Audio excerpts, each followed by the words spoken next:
Hey guys, welcome back to Warhammer Weekend Times. I'm Stan, your host, and today we've got, I believe, the last battle in the first bracket of the Call of Warhammer Beginning of the End Times tournament.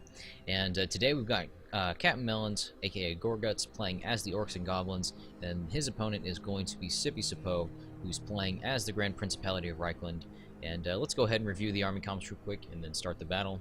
But Sipi Sapo has 2 units of Outriders, 1 on each flank. He's also got 2 units of Demigryph Knights. He's got 1 unit of Altdorf Company of Honor. Over here in the middle, he's got a huge line of Empire Halberdiers. Halberdiers. In the back, he's got a unit of Great Swords. In the front, he's got 2 units of Bandoleros Gringos, 2 units of High Elf Archers, and a Hellstorm Rocket Battery. In the middle of his pipeline, he's also got some Jade Wizards. Over here on this flank, he's got 2 units of Dismounted Reichsguard with Halberds. He's also got 2 units of Knights of the White Wolf, and I think that's his whole army, actually. Okay, guys, that's Sipi Sapo's army. Over here for Captain Melons' army, I think he's got 4 units of Orc Boar Biggins. He's got 2 units of Black Orc Destroyers, and I think 4 units of Black Orcs to make his main infantry line. He's also got some more Orc Boar Biggins. He's got 3 more units of Orc Boar Biggins over here. And then in the front, he's got 2 units of Night Goblin Archers and a unit of Trolls. So that is his army, guys. Let's go ahead and go in full speed and watch this battle unfold. But Captain Melons is going to send forward his Night Goblin Archers. He's got so many that they are going to do a little bit of damage. They don't have very high range damage on their arrows, but they do have the numbers, so they can outnumber units fairly well. Really good shots for coming in from those Hellstorm rocket batteries.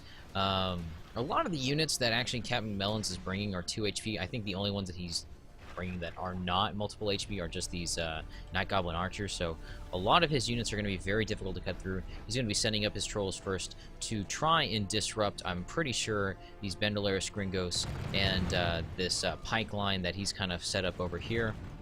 But you can see Captain Melons' army is beginning to descend on Sipi Sapo's line, and up over here we see the Trolls fighting against some of those Bandoleros Gringos, and over here we have the Black Orc Destroyers charging into these High Elf Archers, causing them to shake from such a deadly charge.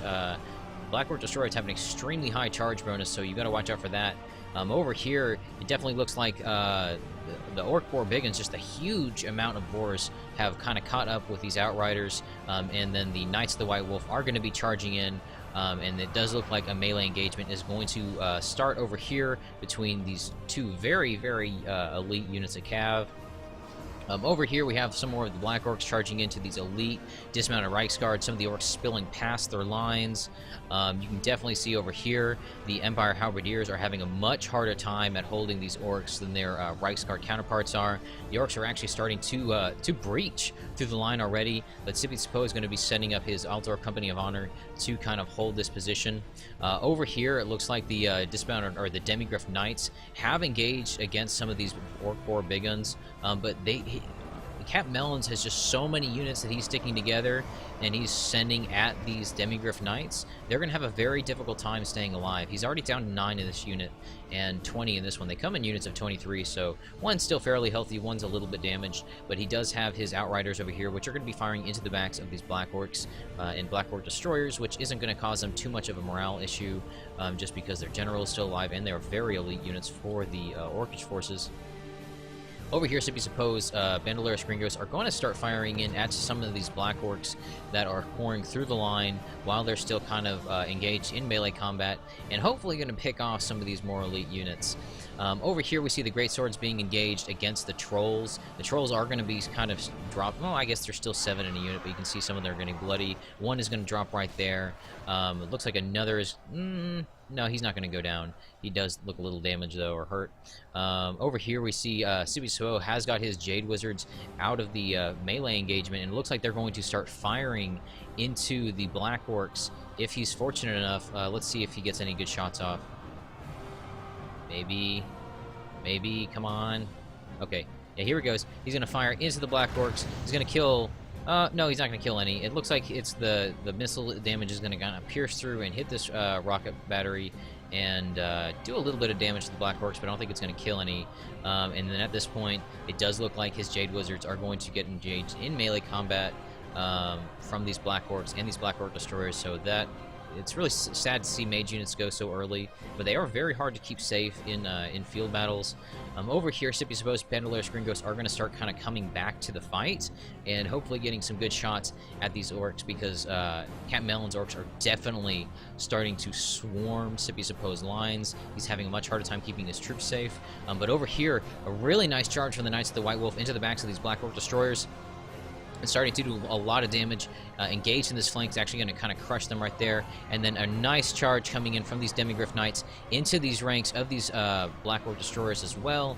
Doing quite a bit of damage to them too, but it does look like some of them are going to get back up. And then these Orc Corps big guns are going to kind of sandwich, or try to sandwich, these Demigryph Knights, but they're going to pull out of the engagement just in time. He is really low on his Demigryph Knights, so he's only got 4 on this unit, and only 7 in this one, so these are probably one of his best cav units. They're all, you know, the Knights of the White Wolf are just about as expensive as they are, and they're a lot more durable than those Knights of the White Wolves. So he does still have his Outriders, which Outriders are very, very good, especially against factions that do have a little bit of a morale problem. I'm not saying that necessarily orcs have a morale problem, but they are very, very dependent on their general staying alive in a fight. So if the general goes down early on, or you know, if the general is far away from a unit, typically you'll see even some of these more elite units, once they kind of get whittled down to a much weaker number, starting to they'll start to kind of you know, rout or get shaken or waver even. High Elf Archers are going to be engaged against these Black Orc Destroyers. They are definitely going to be just cut down effortlessly by these elite two-handed Black Orc units. It does look like Sipi Sapo is moving in some of his halberdiers, and he's trying to get some really good cycle charges on these Black Orcs. In come the High Elf Archers. Looks like he's going to get a small charge bonus. Usually, if you get a charge in the back of a unit, even if it's a low charge bonus, it typically does a lot of damage. And there goes the Orcus General right there to one of the Knights of the White Wolf unit. I'm really not sure where that was. But they are going to go down, and you can already see some of these orcs are starting to shake and waver. Just from the loss of their general. General is extremely crucial to the morale of you know, any orc and goblin army, and without it, they're going to break very quickly. Really good charge coming in from the Demigryph Knights, going to rout the Night Goblin Archers, which isn't too hard to do considering there are just a goblin unit and route pretty easy. But Sipi Sapo at this point really does have the cavalry advantage. He's still got a few Demigryph Knights, but he does have these 2 semi-healthy units of Knights of the White Wolf, and I think he does still have his Outrider units, which are over here, which are doing a really good job. Both of these kind of at the flanks of these Black Orc Destroyer units, and you're going to kind of see them sort of stumble a little bit as they kind of get hit by some of those bullets that these Outriders are shooting at them with. And this would actually be kind of a good opportunity. If he wanted to, he could probably charge in both Outriders and break this Black Orc Destroyer unit. Just from the casualties that they would take from the rear charge and from the gunpowder that they would fire as they charge up. I've noticed as Outriders move, it seems like they tend to reload a little bit quicker. And I don't know if that just has to do with Medieval 2 engine or not, but still quite a few units left. And look at this, there's still some Jade Warriors still alive, or Jade Wizards, I'm sorry guys, some Jade Wizards that are still alive in this unit. I actually thought that these guys got wiped out very early on, and these Outriders are continuing to fire into this Black Orc Destroyer unit, and that is going to rout that unit there. And that is pretty much going to be the game, guys. That was a very, very close game. I've noticed a lot of people are bringing Empire and Orcs and Goblins to the tournament. Both are really good factions. Orcs and Goblins can really overwhelm lines very quickly, and Empire is just all around a very good, versatile faction. So, but that was the game, guys. We can see here that they both killed quite a few of each other's army. You know, and these troops remaining aren't really 100% accurate. A lot of the time, you'll kind of experience what's called like battlefield regeneration, I guess. And typically, like after a battle, like on the campaign map, you'll like get some of the troops back, or some of the troops that were wounded in the battle are able to kind of like be, quote-unquote, like, you know, kind of like nursed back to health. So you typically do get some of your troops back. So these, I feel like these remaining troops typically aren't that accurate, but we'll go ahead and look at the kill count for Sipi Sapo's army. Really high kill count with the Knights of the White Wolf at 133. 63 with the other one. That's not too bad, but they are 3,000 gold with units, so he'd have to kill pretty, expensive units to make that really work. Demigriff Knights units not getting very many kills at all, 43 and 31.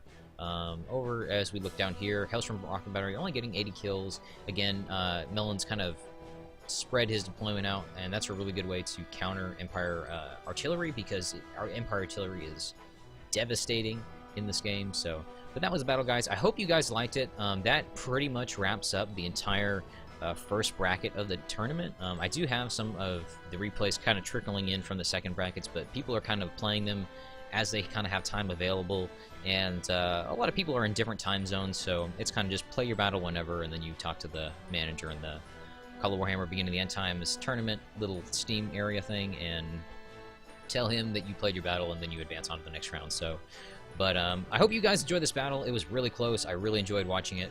But anyway, guys, thank you for your time, and I will see you guys very soon.